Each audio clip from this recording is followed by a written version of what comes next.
Guys, I'm not gonna lie. See this Mitchel, yeah? I reckon as a child he was dropped on his head from a balcony and them things there, and his parents never told him. And these are the consequences of what happens while we're watching and them things there. Because this is the craziest shoot I've ever seen in my life. How can you be telling the man them, yeah, that Ella B is faker than a prosthetic leg, faker than Wish products and them things there, knowing they've got to vote for, like, do you know what I'm saying, the least compatible couple? The guy just keeps digging himself into these holes. He's a mad youth. The brother's digging like a farmer and them things there, digging like he's fracking for oil. What the hell is this youth doing? He's a mad youth, but you know what? I get it. I know what he's doing. Abi just left in it, and he wants to chase after Abi. Fam, he's trying to chase after her like a shop thief and them things there. He misses her already. He wants her. He loves that girl. He was obsessed with her. And all this back and forth, acting like a child, like a little youth man, it's because he's lusting over her. He wants to eat her batty and them things there. I'm telling you. Facts. That's why he's doing this. He knows they're going to send him home. My man just wants to go hide under the bushes by a bedroom window. Little peeping Tom and them things there.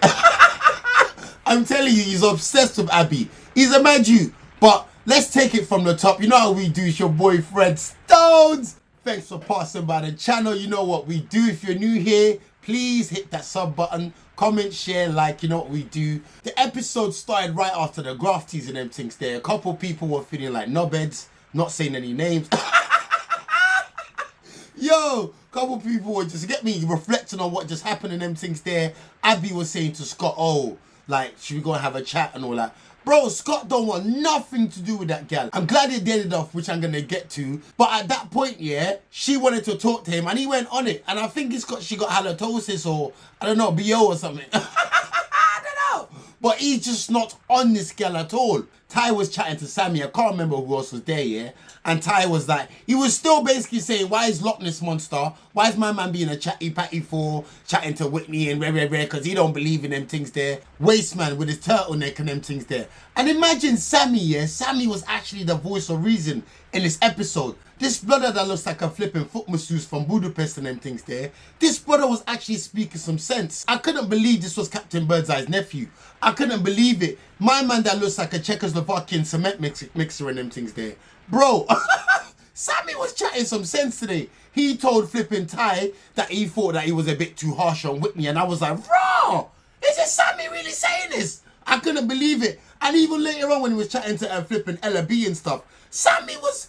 Raw, I never seen this side of him still. The whole time, I've been thinking this brother that looks like a flipping Moroccan butcher and them things there.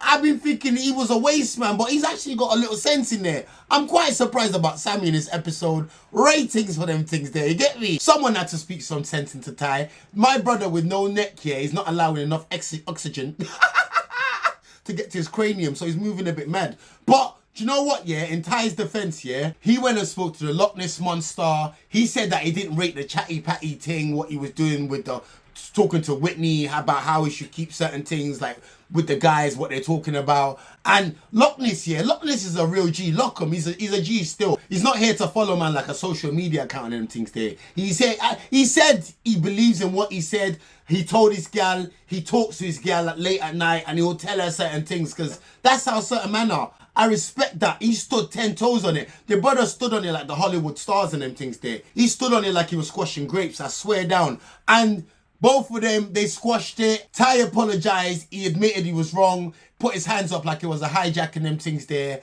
And he said, you know what? He shouldn't have disrespected Whitney in front of Lockham. But, what? You should have disrespected her when he wasn't there. What do you mean? But I think I know what I mean. What he means still. He said he basically apologized to them things there. Then OG Ella and Whitney was chatting, yeah, and Whitney was just telling her some home truths and them things there, telling her a few things about her life. She's telling her like, yo, like Ty shouldn't have been disrespecting me like that. And I think Ella said, oh, like it's between Ty and the Loch Ness Monster to deal with it. Whitney said, no, it ain't. Whitney said, nah. He disrespected me. Do you know what? If I have to be real honest, yeah, I've lost a little ratings for Ella for not even at least, maybe not in front of everyone, but at least behind the scenes, just pulling Tyreek. Do you know what I'm saying? Letting him know, like, you was wrong for what you did with Whitney there. That's my girl. You shouldn't be doing them things there. But this girl, she's such a waste, man. Anyway, yeah, Tyreek come draw her for a chat in it to try to apologize. He was doing his apology tour and them things there. Like, sorry, cause I know that I hurt you now. Is it too late to say sorry now? Whitney said, yep, it's too late to say sorry now. She said, talk to the hand, talk to the hand. Whitney, we're having it still. She doesn't need to have it on your own time because you're ready to apologize now. She's still mad. She's still venting. Give her space when she's ready, show. Do you know what I'm saying? He's moving like, oh, shut up, man. Wind your neck in, you little waste man. What's wrong with this brother? But you know what? He was trying to apologize, so I allow him for that. Whitney just weren't ready at that time and he told her, look, let's not let this drag on and them things there. And they saw it out later. Mitch and Scott had a little chat as well and them things there.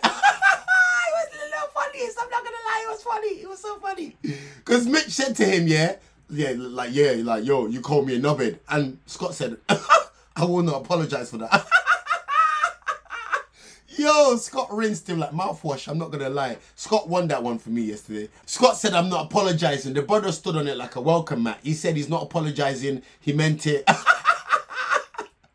Oh my God. He explained why he did it, why he called him that. It's because Mitch, you know what I'm saying, when he was doing the thing, it wasn't even a roast, but he was moving like the roast.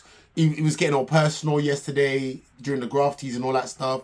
And he said, yo, he felt like he was a knobhead. That's why he called him that. But Mitch was saying to him like, yo, I don't rate how you're dealing with the whole Abi thing. You got her sitting there like indigestion, just sitting there like Forrest Gump and them things there like, do you know what I'm saying, with no purpose. I don't rate the way you're dealing with it. You don't like her, let her know. But Scott was like, oh, but I've told her where I'm at. I'm a slow burner and all this stuff, yeah? But Mitch was like, nah, man.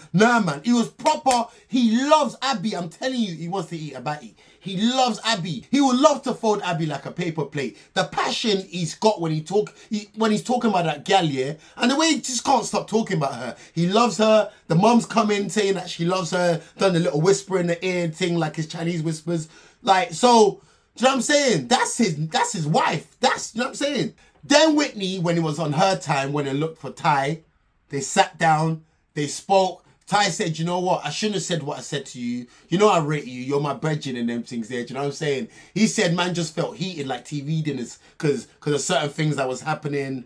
And, yo, they squashed it still. They squashed it like racket games and them things there. They hugged it out and all is good. All is good. All is good. They all went to sleep, woke up the next day. You know how they do. Morning breath, just bare muku all in the eye and them things there in the corner of the muku just buried like a loved one and them things there.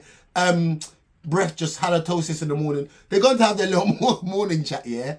And Abi was saying to the girls that she wants to give the Scott thing a one more chance, like on some Biggie thing. Biggie, give me one more chance. Oh, baby, that's Scott. Scott was like, Shaggy? Scott's not on it about one more chance. Why are you trying to flog a dead horse? Allow it. It's not going anywhere.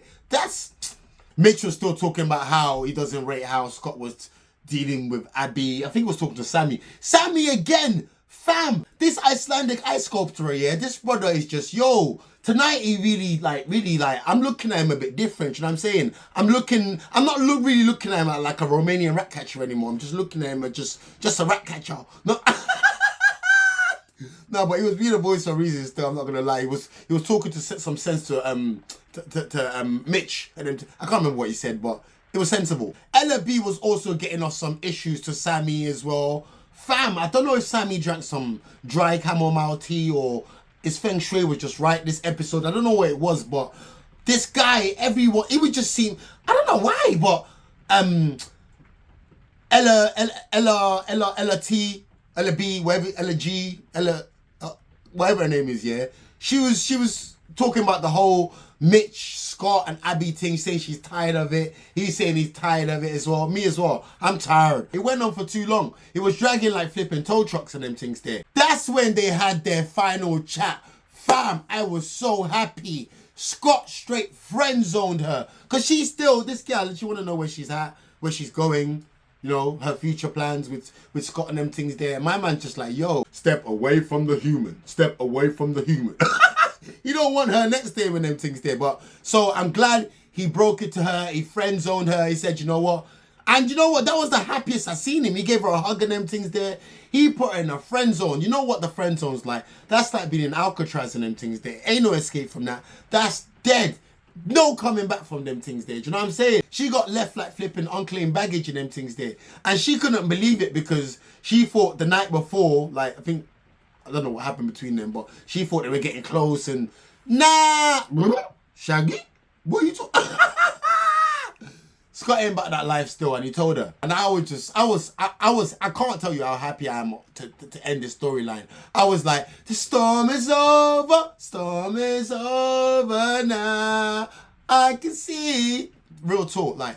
Anyway, nighttime comes. You know how the nighttime goes and them things there? Because the nighttime is the right time. They all got dressed up, had a little toast, you know how they do. And they all sat around. Abi was saying to Scott and stuff, yeah, she was like, yo, like, she can't believe, like, things went the way it went. She thought she'd come into the villa, like, make connections like a BT engineer, but, you know what I'm saying? It didn't go like that, and Scott was just like, yeah, I know what you mean, mate. Then a text comes through, the public have been voting for their favourite couple. Excellent, Smithers. Excellent, Smithers.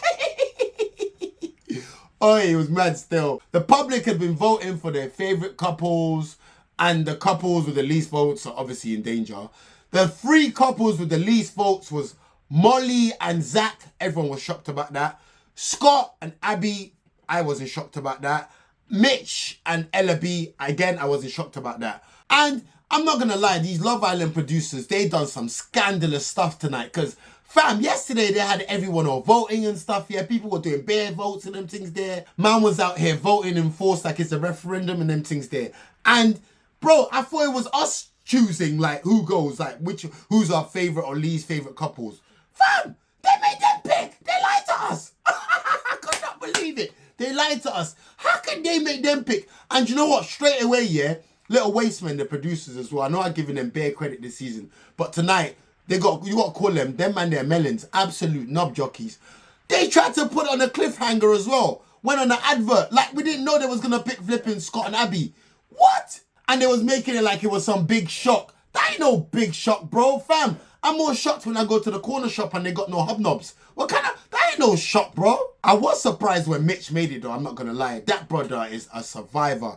He's not got 9 lives, he's got 95 lives. He's a survivor. He goes, but brother's a survivor, fam. Anyway, Scott and Abi went home, said their goodbyes and everything. Everyone was all sat there just reflecting on the times. You know what I'm saying? On some, wish I could have hold you now. Wish I could just see you now. Just reminiscing and reflecting and stuff. Molly, yeah. Molly was burning like a breakfast pork chop because obviously she was in the bottom 3 with Zach and she couldn't believe it because obviously she thinks she's the favourite. She couldn't believe it, fam. She was bothered. She was hurt. Then another text comes through. They got to go on their final dates and them things there. But there's a twist to it. When they go on their final date, one more couple's got to go home, innit? And they got to talk about in their groups who they think is the least compatible couple. I mean, in their couples, obviously, who's the least compatible couple. And Mitch went and sabotaged himself because he wants to chase Abi home. Waste, man. Fam, the guy is soggy, fam. He's definitely going home. No doubt. Guys, let me know what you think about tonight's episode. But yeah, man, it's decent, man. I'm not going to lie. The final weeks are usually not like this. This is lovely. It's your boyfriend, Stones.